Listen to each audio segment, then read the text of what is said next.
Sir severe asthma అనేది ఏంటి? దాన్ని ఎలా నిర్ధారిస్తారు?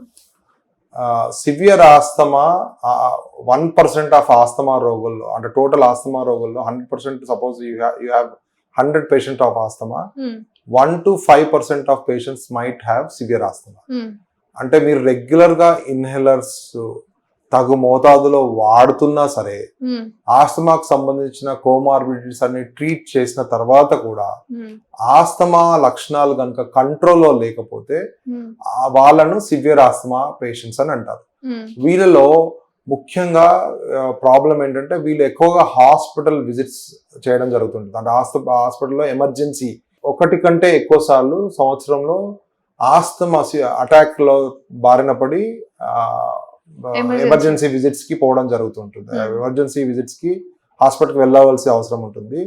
అలాగే కొంతమందిలో ఈ ఆస్తమా సివియారిటీ ఎక్కువ ఉండడం వల్ల ఐసియు అడ్మిషన్, వెంటిలేటర్ మీదకి పోయే అవకాశం కూడా ఉంటుంది.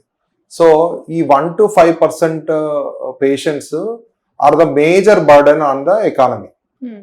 సో వీళ్ళని గుర్తించడం అనేది చాలా అవసరం. సో ఇప్పుడు డయాగ్నోస్టిక్ టెస్ట్ ఏం అవైలబుల్ ఉంటాయి సార్ దీంట్లో? సివియర్ ఆస్తమా పేషెంట్స్ ని ముఖ్యంగా గుర్తించడానికి మనం 3 టెస్టులు చేయడం జరుగుతుంటుంది. ఒకటి క్లినికల్ ఇవాల్యుయేషన్. అగైన్ మన క్లినికల్ అది సివియర్ ఆస్తమా అనేది రీకన్ఫర్మ్ చేయాలి, whether it is asthma or something else. Okay, then that is requires a good clinical history, act score అని ఉంటుంది, దాన్ని చేయాల్సి ఉంటుంది. Second, spirometry test. Pulmonary function test లో ముఖ్యమైనది ఇది spirometry test, which involves forced expiratory technique. దాంట్లో FEV1, FEC అనే పరీక్షలను నిర్ధారణ చేయడం ద్వారా vital capacity and forced expiratory volume in first minute, దీంతో ఆ సివియారిటీ అనేది తెలుసుకోవడం జరుగుతుంది. ఇదే కాకుండా ఇన్హేలర్స్ వాడుతున్నప్పుడు ఆ ఇన్హేలర్స్ సరిగ్గా పనిచేస్తున్నాయా లేదా, అలాగే ఎయిర్వేస్ లో ఇన్ఫ్లమేషన్ అనేది ఎట్లా ఉందని తెలుసుకోవడానికి ఫీనో అనే ఒక టెస్ట్ చేయడం జరుగుతుంది. Fraction exhaled nitric oxide test అంటాం. ఈ టెస్ట్ కనుక మనం చూసుకున్నట్లయితే ఎక్స్పైర్డ్ ఎయిర్ లో నైట్రిక్ ఆక్సైడ్ శాతం ఎంత ఉందనేది మనం కాబట్టి యూజువల్ గా ఇది 50 ppb కంటే ఎక్కువగా ఉంటే ఆ పేషెంట్స్ లో ఆస్తమా కంట్రోల్ లేదని అర్థం. 50 parts/billion కంటే ఎక్కువ ఉంటే. సో వీళ్ళలో ఫస్ట్ మనము ఇన్హేలర్స్ యొక్క డోస్, అంటే ఇన్హేలర్ కార్టికోస్టెరాయిడ్ డోస్ అనేది రీఅడ్జస్ట్ చేయడం జరుగుతుంది. అట్లనే వాళ్ళ ఇన్హేలర్ టెక్నిక్ కనుక రాంగ్ గా ఉన్నట్లయితే వాళ్ళకు ఇన్హేలర్ టెక్నిక్ ని కూడా కరెక్ట్ చేయడం జరుగుతుంది. Our advanced asthma and allergy clinic లో ఈ మూడింటిని మనం జాగ్రత్తగా చూడడం జరుగుతుంది. అంటే clinical symptoms, that is reconfirmation of the diagnosis, then assessment of the severity of illness by means of PFT and FeNO. Then third, phenotypic establishment. అంటే ఈ ఆస్తమా అలర్జికా, నాన్ అలర్జికా. అలర్జిక్ అవుతే ఒకవేళ IgE బేస్డా, లేదంటే ఇస్నోఫిలిక్ బేస్డా, లేదంటే నాన్ అలర్జిక్ అవుతే న్యూట్రోఫిలిక్ ఇన్ఫ్లమేషన్ ఉందా, వీళ్ళలో ఏమన్నా మనం యాంటీబయాటిక్ ఇవ్వడం ద్వారా సివియారిటీని తగ్గించవచ్చా అనేది ఫీనోటైపింగ్ అండ్ ఎండోటైపింగ్ చేయడం జరుగుతుంటుంది అనమాట. సో ఎండోటైపింగ్ అండ్ ఫీనోటైపింగ్ ముఖ్యంగా మనం సివియర్ ఆస్తమా పేషెంట్స్ లో మాత్రమే చేస్తాం. సో ఇప్పుడు సార్ ఈ severe asthma patients inhaler plus medicines తో వీళ్ళకి క్యూర్ అయ్యే ఛాన్సెస్ ఉందా, లేకపోతే ప్రాపర్ ట్రీట్మెంట్ తీసుకోవాలా? All asthmatic patients should use inhalers regularly. Okay. Any treatment which for asthma, the main it is built on inhalers. Inhalers లో చాలా మందికి ఉండే అపోహల వల్ల చాలా మంది ఇన్హేల్డ్ కార్టికోస్టెరాయిడ్స్ వాడరు. చాలా మంది ఓన్లీ టెంపరరీ రిలీవర్స్ వాడుతూ ఉంటారు. లైక్ మార్కెట్ లో ఉన్న ఆస్లిన్, లివోలిన్ లాంటి టెంపరరీ రిలీవ్స్ వాడటం జరుగుతుంది. సో సివియర్ ఆస్తమా వచ్చే అవకాశము ఇలాంటి పేషెంట్స్ లో చాలా ఎక్కువ. అంటే ఇన్హేలర్ వాడని వాళ్ళలో, ఒకవేళ వాడుతున్న టెంపరరీ రిలీవర్ బ్రాంకోడైలేటర్ ఇన్హేలర్ వాడే వాళ్ళలో ఈ సివియర్ ఆస్తమా వచ్చే అవకాశం ఎక్కువ. సో ఫస్ట్ అండ్ ఫార్మోస్ట్ ఏంటంటే వీళ్ళలో తగు మోతాదులో ఇన్హేలర్ కార్టికోస్టెరాయిడ్స్ ఇవ్వడం, కంట్రోల్ థెరపీ ఇవ్వడం. దీంతో పాటు సర్టెన్ టాబ్లెట్స్, అంటే leukotriene modifiers plus bronchodilators like theophylline, Deriphyllin tablets కానీ, డాక్సోఫిలిన్ టాబ్లెట్స్ కానీ, which are very cardiac safe, ఇవి కూడా జరుగుతుంది. ఇవే కాకుండా నేను ఇంతకుముందు చెప్పినట్టు ఫీనోటైప్ని బట్టి ఆర్ ఎండోటైప్ని బట్టి బయాలజికల్స్ మందులు కూడా అవైలబుల్ ఉన్నాయి. ఇప్పుడు బయాలజికల్స్ అంటే ఇవి ఇంజెక్షన్స్ రూపంలో ఇవ్వడం జరుగుతుంది. ఇది specific, especially they are very useful in allergic asthma patients. IG based వాళ్ళకి, అంటే IG అలర్జిక్ పేషెంట్స్ వాళ్ళలో ఎక్కువగా మనకి ఇప్పుడు ఒమాలిజుమాబ్ అనేది అందుబాటులో ఉంది. ఇది నెలకొకసారి ఇవ్వడం జరుగుతుంటుంది. అట్లాగే మెపోలిజుమాబ్ అనేది ఇస్నోఫిలిక్ ఆస్తమా పేషెంట్స్ లో అందుబాటులో ఉంది. ఇవే కాకుండా ఇతరత్ర బయాలజికల్స్ కూడా now they are coming in to the India. So these are the most. So వీటిని కూడా అలాంగ్ విత్ ఇన్హేలర్స్ ఇచ్చినట్లయితే మనం సివియర్ ఆస్తమా పేషెంట్ లో రోగ నియంత్రణ చేయడానికి అవకాశం ఉంది.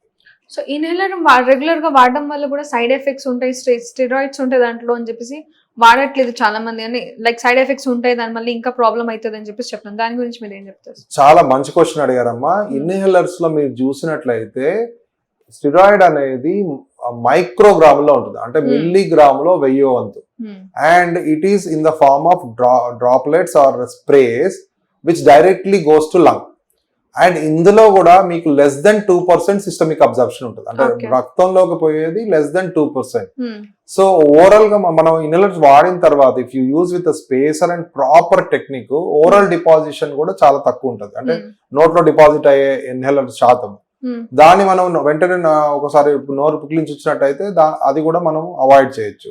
సో కామనెస్ట్ సైడ్ ఎఫెక్ట్స్ అంటే టేస్ట్ చేంజ్ కావడము, గొంతులో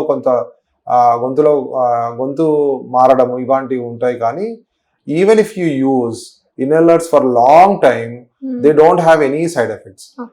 కాకపోతే ఇన్హేలర్స్ వాడకుండా ఎక్సర్వేషన్స్ వచ్చినప్పుడు మనం సిస్టమిక్ స్టెరాయిడ్స్, అంటే చాలా మంది ఇటు ఇన్హేలర్స్ వాడరు కానీ ఎక్సర్వేషన్ వచ్చినప్పుడల్లా స్టెరాయిడ్స్ ఓరల్ రూపంలో, అంటే టాబ్లెట్ల రూపంలో తీసుకోవడం జరుగుతుంటది. They are more dangerous in fact, not the inhaled one. So inhaleds are last 50 years లో మనం కనుక చూసుకున్నట్టయితే inhaler corticosteroids have proven to be very very safe. And again ఇంతకుముందు చెప్పినట్టు రిస్క్ బెనిఫిట్ రేషియో కనుక చూసుకున్నట్లయితే they are more beneficial than the risk side effects or risk involved with that. Okay. And రెండోది control of ఆస్తమాకి they are very important. Otherwise if you use only bronchodilators, asthma అనేది కంట్రోల్లో ఉండదు. Uncontrolled asthma is dangerous and most of the deaths due to asthma occurs in uncontrolled asthma. Steroid అనేది microgram లో ఉంటుంది, అంటే milligram లో 1000 వంతు. And it is in the form of droplets or sprays which directly goes to lung. And ఇందులో కూడా మీకు less than 2% systemic absorption ఉంటుంది, అంటే రక్తంలోకి పోయేది లెస్ దెన్ 2%. సో ఓవరాల్ గా మనం ఇన్హేలర్స్ వాడిన తర్వాత if you use with spacer and proper technique, oral deposition కూడా చాలా తక్కువ ఉంటుంది, అంటే నోట్లో డిపాజిట్ అయ్యే ఇన్హేలర్ శాతం. దాన్ని మనం వెంటనే ఒకసారి నోరు పుక్లించి వచ్చినట్టయితే అది కూడా మనం అవాయిడ్ చేయొచ్చు. సో కామనెస్ట్ సైడ్ ఎఫెక్ట్స్ అంటే టేస్ట్ చేంజ్ కావడము,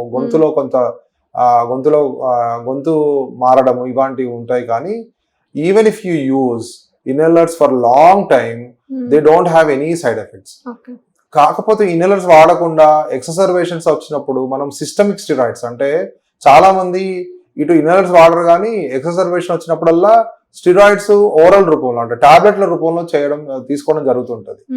they are more dangerous in fact, not the inhaled one. So inhaleds are last 50 years లో మనం కనుక చూసుకున్నట్టయితే inhaler corticosteroids have proven to be very very safe. And again ఇంతకుముందు చెప్పినట్టు risk benefit ratio కనుక చూసుకున్నట్లయితే they are more beneficial than the risk side effects or risk involved with that.